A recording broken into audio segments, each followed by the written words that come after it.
के माथा घुमाव जनिया जे सुनो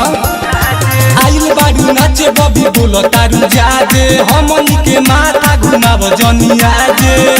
कि ना खड़ा करो तारू बोलेलू बात बड़े बड़े मारी सो सब खड़े खड़े रोवत चली जाइबू घरे मारी सो सब खड़े खड़े रोवत चली जाइबू घरे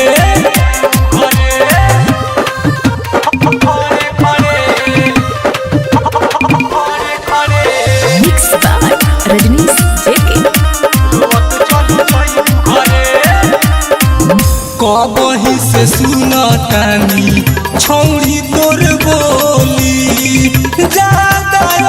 ठबू तो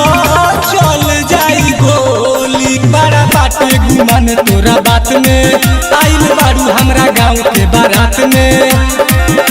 तो ज्यादा चिलई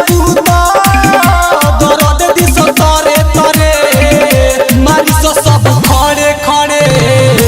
रोवत चली जाइबू घरे मारी सो सब खड़े खड़े रोवत चली जाइबू घरे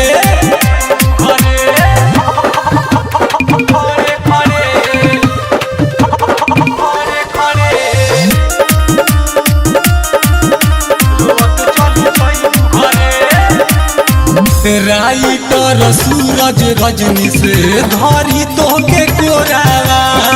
घप घप मारी गिरी अखिया से लोरावा विजय राजा के आ जाइबू हाथ में तोहे सबक सिखा दी रात में जितेंद्र के मन दुना धके कति बड़े बड़े मारी सो सब खड़े खड़े